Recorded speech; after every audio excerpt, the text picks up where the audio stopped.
Good morning. Good morning, everybody. Everyone, look, we've been fighting now this whole year to bring our city back. New Yorkers have done an amazing, amazing job. And we know key to our recovery is vaccination. We have been talking about it nonstop because it's the thing that makes a difference. Vaccination is what has allowed this city to keep going.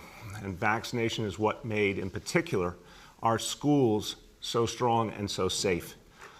Parents right now want to know what's going to be happening next when schools come back January 3rd. We're going to talk about that today. But we start with a reminder that our schools have been extraordinarily safe. Bluntly, the safest places to be in New York City. Very low levels of COVID. Why? Because it started with making sure every single adult in our schools, everyone was vaccinated. Right now, 96% plus of Department of Education employees vaccinated. That has been one of the big difference makers, the gold standard of health and safety measures we put in place. Schools have been safe, and schools are where kids need to be. President Biden has been so clear and strong on this message. I agree with him 100%. The science is clear. Schools need to be open. Everyone talks about the needs of our kids, their health needs, physical health, mental health, nutrition needs, their social development needs, their academic needs. Schools need to be open. And so we are moving every day to make sure our schools remain safe. We have been working very closely with the mayor-elect and his team to make sure everything is in place for January 3rd.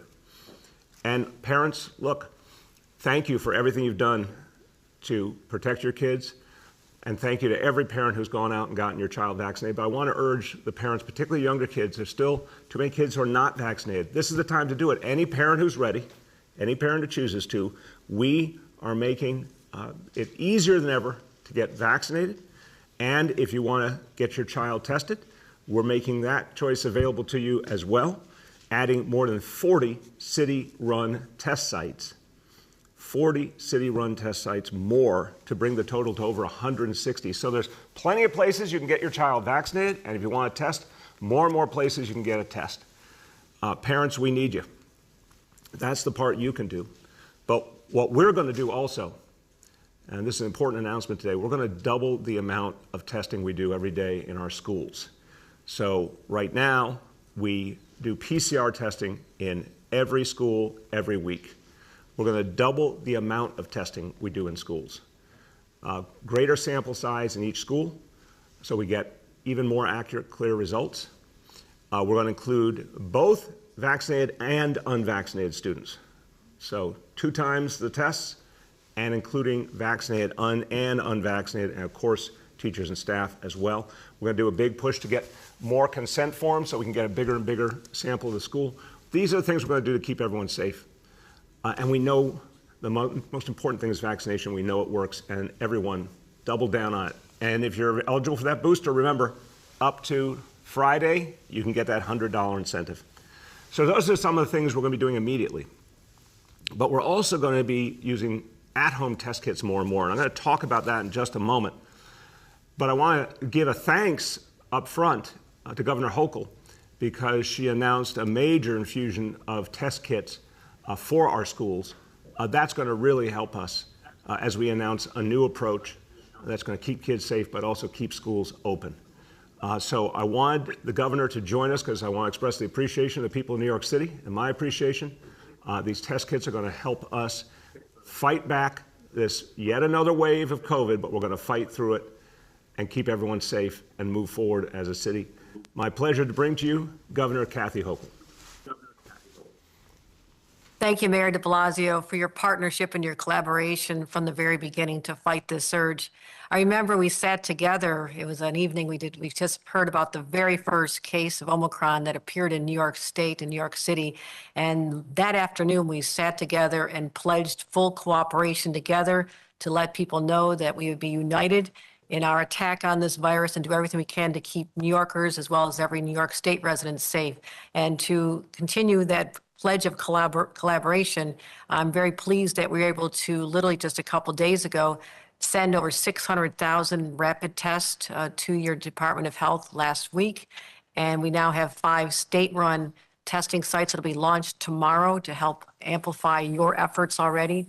and also hitting people where they go. I mean, the MTA is a great place for us to launch testing sites, and we're opening 5 more soon. We have 2 now. So those are all coming online and continue to ramp up, as well as continuing our 37 pop-up sites and 17 more plans. So state and city working together, we're going to make sure that there's no shortage of supply, as well as making sure in the case we need ambulances, we just sent 10 more ambulances to New York City as well. But as you mentioned, Mayor, it is so important that we get our kids back to school as soon as this winter break is over. We all have such a strong public interest. We saw the failed experiment despite the very best efforts of incredibly hardworking, passionate teachers who did their very best with remote teaching, and the parents who were just pulling their hair out at kitchen tables trying to make sure that it worked successfully. Everybody did their part. But we also understand, as you mentioned, schools are safe as a result of our joint mandates, and I have a statewide mask mandate for children in school to make sure they're safe. Our teachers are vaccinated. So we all have to do our part to continue, though, to make sure that parents feel comfortable when they send their children back to school on January 3rd. So from our standpoint, what the state of New York can do to help best is to make sure that there are sufficient testing kits available to be used by the school district. And that is why I've directed our Department of Homeland Security and Emergency Services to provide 2 million tests to New York City to allow children to stay in school. And I want to thank our Department of Homeland Security and the Port Authority and DOT and commissioners of all sorts of agencies, general services, the thruway canals. They are all being deployed in a statewide effort, but also sending the first 2 million test kits to make sure that they're available to help New York City schools because of the dense concentration of individuals in the city, the high population, and where we're seeing the rates go right now. So we are working around the clock to offer our best efforts to work with you. The many calls we've had with your departments, I love the collaboration that's going on between our departments of health, something that's was missing but is now in full gear, and all the teacher unions, leaders, they've been on calls with us, and the parents and everyone who are really working closely together to make this happen. I have a call just in a couple of hours with our statewide school superintendents because they're such critical partners in this effort as well. And I also appreciate what the administration has been doing, the collaboration you've extended to us, but also to the incoming Mayor-elect Eric Adams. That is what the public wants to see. They don't want any battling, no turf battles here, because we have one common battle to fight, and that is against this variant. And I also want to commend the teachers and the school leaders. They know we're all in this together. They've been asked to do so much, such extraordinary work, and we are forever grateful to them for what they've done in the past and what they're going to do now in this shortened time to make sure we can launch the next semester with a safe environment for them and the students. So we're all in this together. I thank them. But lastly, as you mentioned, Mayor, parents, we could avert all this if every child were vaccinated. We still have time. We literally have hundreds of thousands of kids who have been safely vaccinated already. So you're not the first. You need to join the ranks of parents who've done the right thing for their children to make sure they're protected. This new variant is affecting children more than the past variants. Before, we always said, don't worry so much, it's not really affecting children. That was a different variant. It is affecting children more, but the ones who are getting severely sick are so far only the unvaccinated children. So that should be the message you need to know right now, that children can be exposed to this, contract it, in rare cases get sick, but only those who are unvaccinated. So that's why I so look forward to continuing to work with Mayor de Blasio, yourself, for your leadership, also incoming Mayor-elect Eric Adams. We've had many conversations. We'll continue keeping our schools open, continuing our economic recovery for all New Yorkers, as well as our paramount goal of protecting public health. So I want to thank you for inviting me to participate here. Collective New Year's resolution: let's beat this together, get vaxxed, get boosted, wear a mask, get tested, and we will get through this together, New Yorkers. Amen. That's a long New Year's resolution, but it's a good one. It's a good one. Governor, thank you.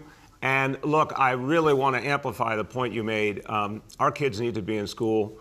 Remote learning, I agree with you. Noble efforts by educators, school staff, but it's not the same thing. A lot of kids spend a year and a half without ever seeing a classroom. We know as parents how incredibly upsetting that was to their lives, to their development. Let's keep our kids in school. Let's all work together to make it work for our kids and our families. We can do it.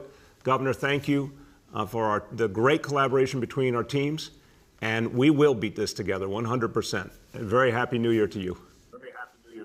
Thank you, Mayor. Now, everyone, as we said, we know how important our schools are in every sense to our kids and families. We know how important our schools are to the lives of working families. So many people right now working harder than ever to make ends meet because of everything they've been through with COVID. Parents need their kids in school.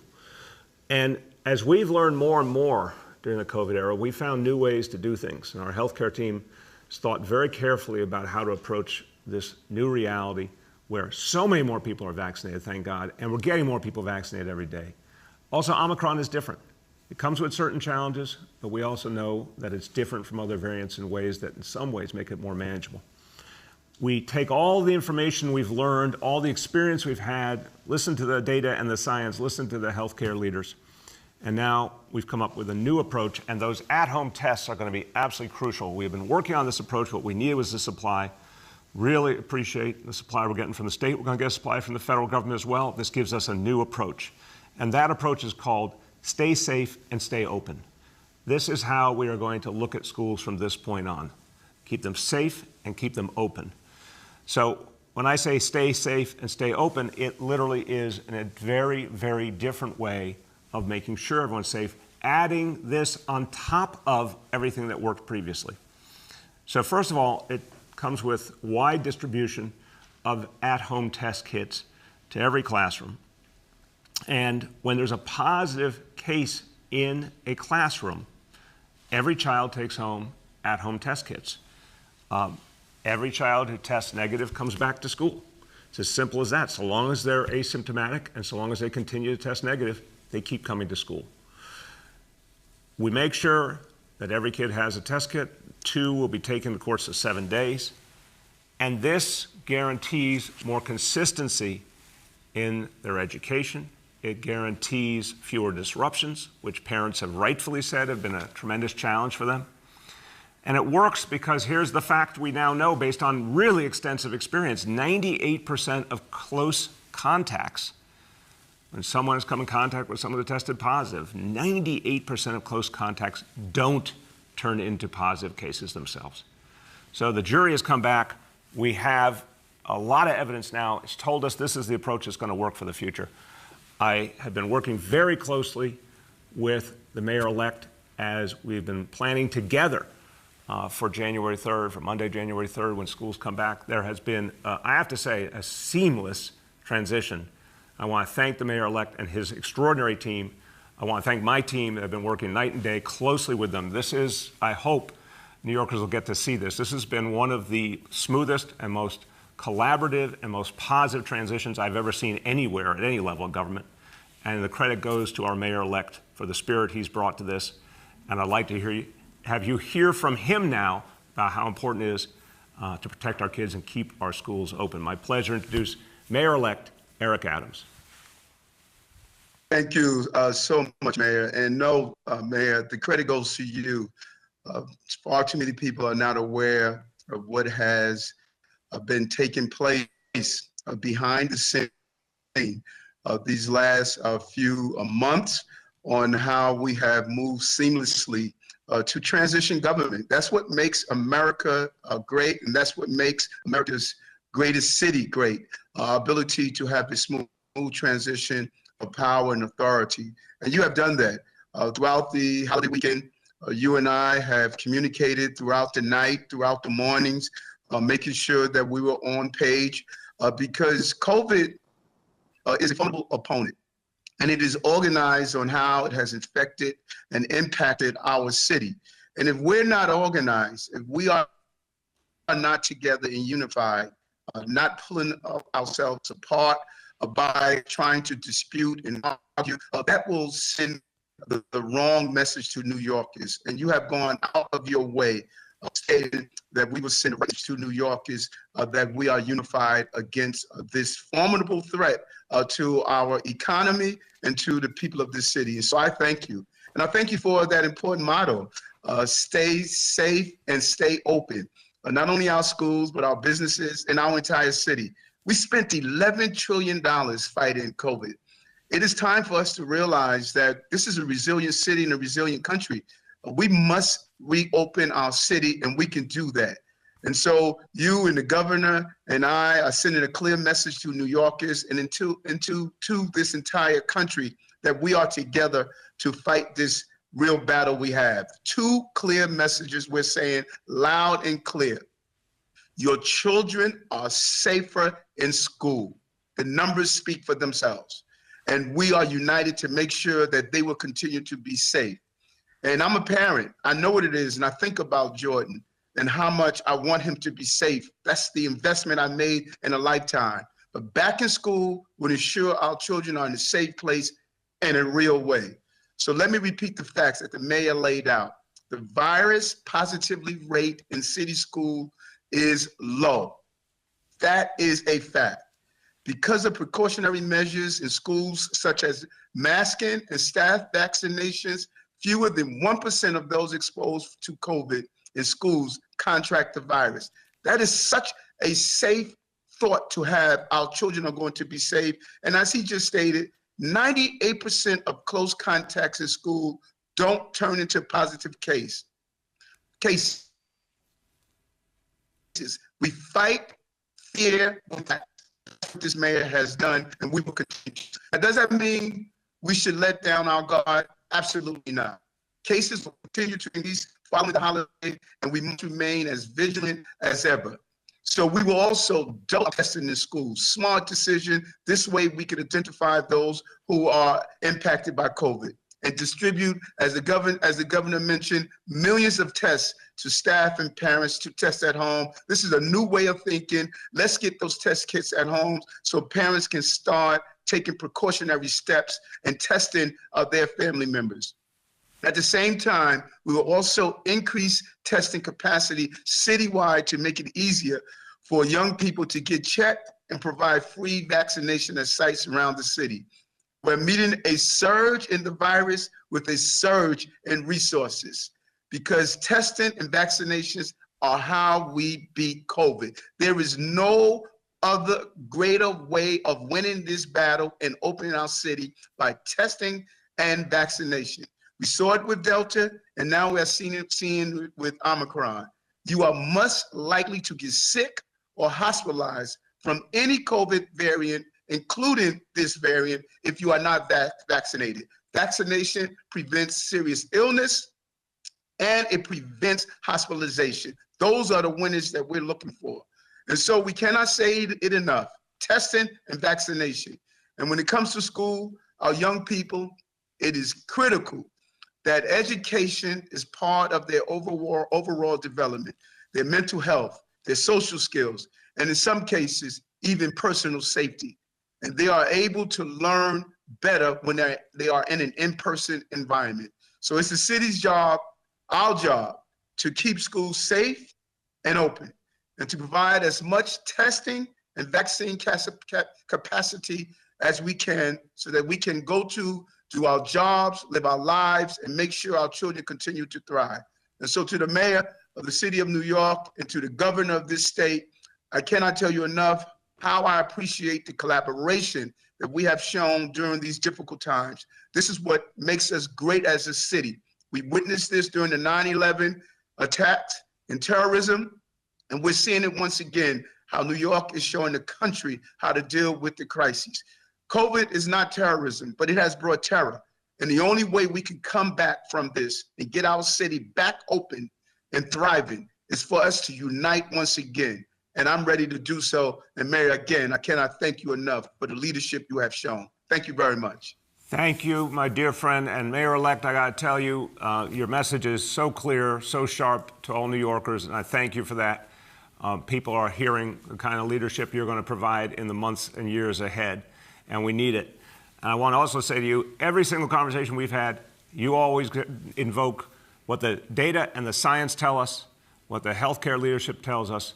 Those are your North Stars, and I want to thank you for that, because we're in a country right now where there's a whole debate over the value of science, but I know you value it, and it guides your decisions. And I want to thank you for for that and the partnership and everything we've done today to make sure our kids will be safe. Thank you so much. Thank you. Everyone, I want you to hear from a real powerful voice who has been throughout the COVID pandemic talking about the things we need to do to fight back and looking at it from a global perspective. Again, talk about how we need to be led by the data and the science, particularly when it comes to our schools and our kids. He is the chair of global health at the University of Edinburgh. It is my great pleasure to present to you Dr. Devi Sridhar. Hi, good morning, and thank you for having me here. Our research team in Edinburgh has been working for almost the past 2 years on schools, looking at international practice, best practice on this, and how to keep schools open for in-person learning. At the start of the pandemic, there were 4 considerations with schools. The first was the occupational risk to teachers and school staff of being in schools with children. The second was to the families and grandparents, maybe vulnerable members of families, of having kids mixing in that environment. The third was the risk to children themselves. And finally, how schools might affect exponential growth with an infectious disease. The fantastic news with science is that we have had breakthroughs, which mean we are in a different position now with schools than we were at the start. As we've heard from, for the past half an hour, vaccines have absolutely transformed the landscape. We know, especially with boosters and even with Omicron, that these protect against severe disease. And for those parents who are worried, what does this mean for our kids? All the vaccine does is train your child's body on what the virus would be like when they're exposed to it so that their body knows how to fight it off. And with Omicron, it is so infectious that it is likely that over the next 6 to 12 months, most people will be exposed to this unless you absolutely isolate yourself away in a room. It is that infectious, and we are seeing that now in Britain as the rates take off. So right now, with the tools that we have, vaccines, testing, we have been doing lateral flow testing, rapid antigen testing in Britain over the past year to keep schools open twice a week as a way to keep kids in classrooms. Again, really effective at catching infectious individuals and making sure they don't pass it on to others, as well as ventilation, making sure that there's clean air, and masks. You have a pretty robust set of tools to keep kids in classrooms. The final point I'll make is we have also learned in the past 2 years the harms of children being out of school. And this is not just the educational inequalities, it is also things like children not being fed properly, not having heating, not having access to safe spaces, and adults who are trained in working with children. And so I think we have to use all the tools we have to keep schools open, and there is a way to do it now safely. Thank you very much. Doctor, thank you. It's so important for parents to hear voices like yours, leading experts who really have studied this so carefully, and the reassurance is so much more powerful when it comes from a voice of expertise like yours. And Doctor, I think just one more thing, we all understand parents' hesitation, but the fact that children benefit so much from being in school in so many ways, and that we have to factor that into the equation. I just wanted to offer if you had any thoughts on that, because sometimes the conversation gets a little one-dimensional. And what we've tried to think about is keeping kids safe in general, but also everything about their development, their needs. I just wanted to hear if there's anything you'd like to add on that. Oh, definitely. So school is not just about literacy and numeracy. It is about mental health. It is about social and emotional development. It is about being able to have a routine and structure to your day. And what we're increasingly seeing is that pediatricians are more concerned about non-COVID related issues now, mental health issues among adolescents, children who are maybe older on and don't know how to hold a fork and a spoon, or are not toilet trained because they haven't had that, help from outside the household. And so I guess the message is that, schools with all the measures we have now are safe, especially if your child is vaccinated.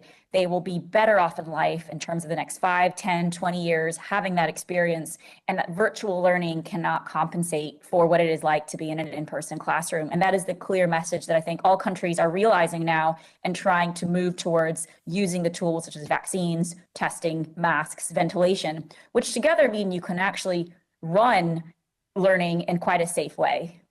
Doctor, that's so powerfully said and so clear, and we need clarity in this moment in history. So thank you for your leadership. Thank you for all you're doing to help people understand the right way forward.